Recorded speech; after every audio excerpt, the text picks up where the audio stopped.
itu tadi ya, pertanyaannya adalah bagaimana menyadari pola, atau yang pertama tadi.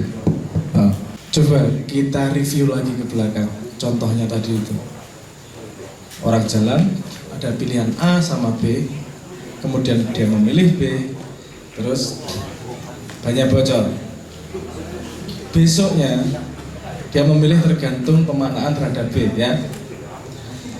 Untuk bisa memaknai, syarat utamanya dia harus ingat kejadiannya. Kalau nggak ingat nggak bisa dimaknai, betul nggak? Ya, syaratnya harus ingat. Nah, pola-pola itu dasarnya bisa dari ingatan yang berbeda-beda. Itu masalahnya. Oke, kita gini dulu. Di dalam badan kita ada berapa jenis ingatan sih? Yang ada di kepala itu kamu ingat sejak lahir sampai sekarang. Yang di badan kamu ingat sejak kapan? Ingatan yang ada di badanmu ada sejak Nabi Adam. Kamu di kepala nggak ingat hidungnya mbahmu seberapa panjangnya, nggak ingat seberapa keriting atau lurus, nggak ingat, tapi badanmu ingat. Paham maksud saya? Karena kamu berasal dari DNA yang membentuk kakekmu dulu. Nah, pola-pola bisa datang dari ingatan yang bermacam-macam. Ini kalau saya ngomong ingatan bisa kedawan.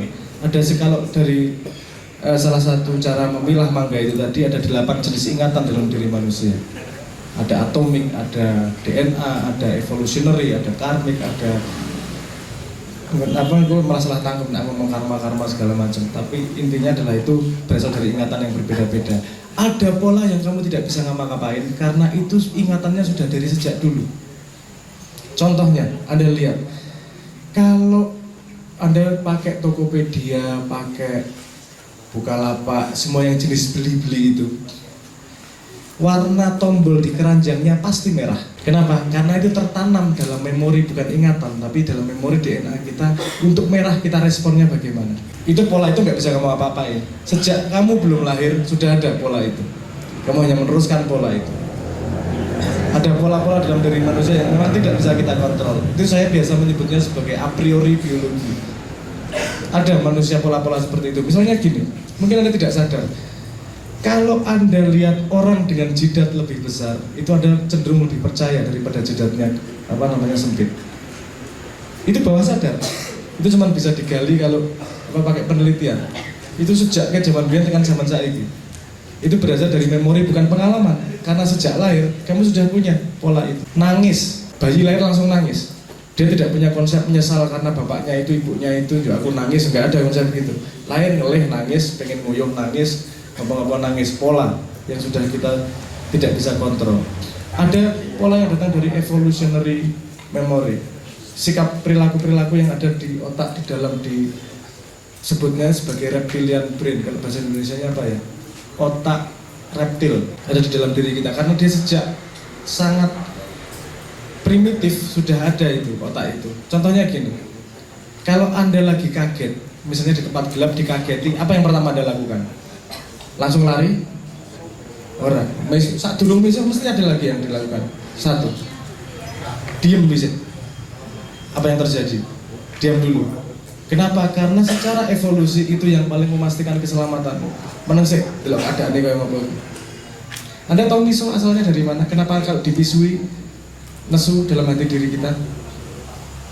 Itu datang dari evolutionary. Biasanya teriakan itu diasosiasikan dengan bahaya. Jadi ini Anda dipisui, kenapa Anda marah? Itu karena Anda secara bawah sadar, Anda itu dianggap sebagai berbahaya oleh sing misui gue, sehingga gue nesu. Kok aku dianggap bahaya atau karena gue? Tapi itu nggak di sini. Kamu nggak sadar naluri itu sudah ada sejak dulu. Pola-pola seperti itu tidak bisa akan sangat susah dikendalikan kecuali Anda bisa mengakses memori tersebut.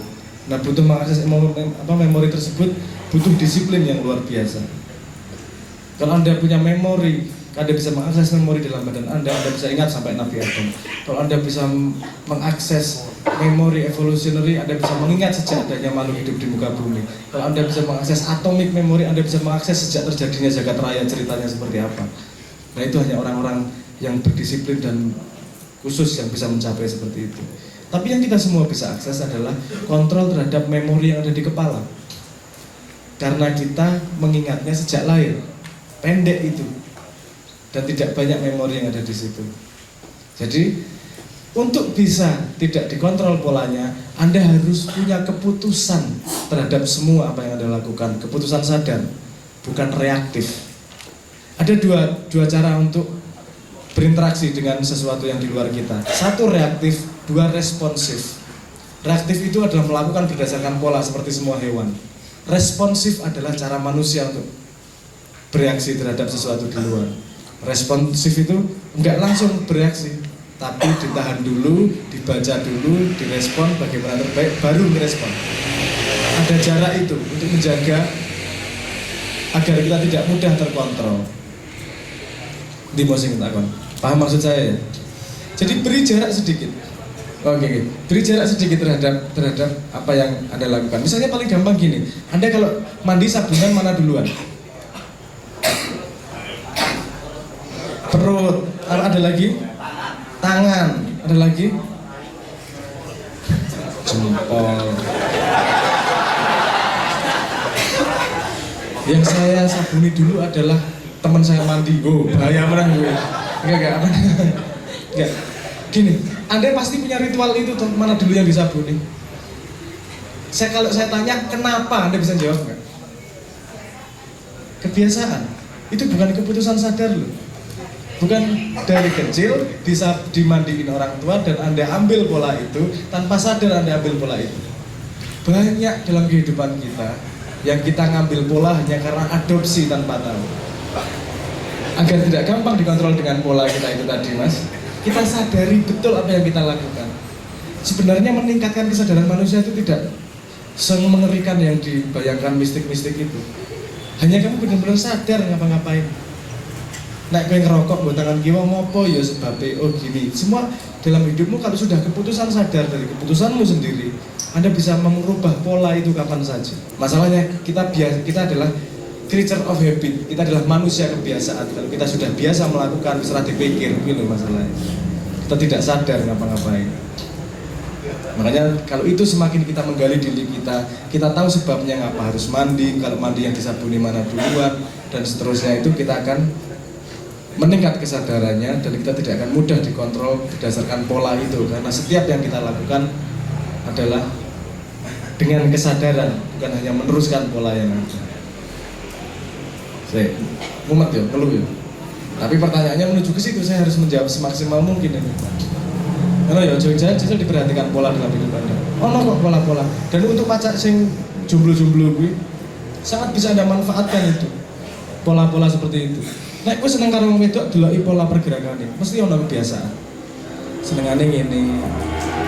Senengane dandani kacamata. Senengane nyekeli gulune. Anda sangat bisa masuk ke bawah sadarnya. Lakukan apa yang dilakukan. Senengane ngene gue pisan-pisan ngene. Sepertinya lucu ya. Tapi apa yang terjadi? Coba buktikan, tapi jangan ketahuan gue dikira ngece nek konangan. Senengane kelirung, juga punya kelirung. Siapa konangan gitu. Itu ada penelitian itu gini, kalau kamu mirroring sama dia akan merasa familiar dengan gue karena dia melihat dirinya sendiri dalam dirimu. Paham ya? Jadi langsung merasa dekat.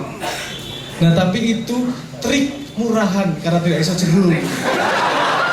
Ora iso jero gitu. Gue konangan, gue orang ngasih seminggu wis konangan gue ngono ya Allah cah iki gue pengen ngentutke aku gitu.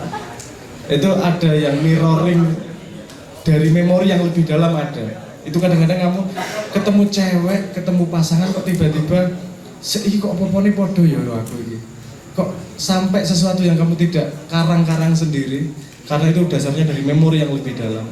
Bisa dari memori karmik, bisa dari memori DNA-nya, bisa dari bahkan bisa dari memori elementalnya. Itu yang paling dalam setelah atomik, di bidang atomik ada memori elemental itu. Nek cen saka kono wis padha, kuwi makan manifestasi ke atasnya. Kamu jadi manusia, kamu jadi apa, jadi demit, jadi apa segala macam, wis jadi mirroring langsung itu. Nah tergantung pada memori mana itu kan kelihatan mirroringnya. Wis pingan ya, wis informasi sedikit tentang itu. Bahwa pola itu pasti bersandar pada ingatan, pada memori. hanya kita perlu gali memori yang mana ya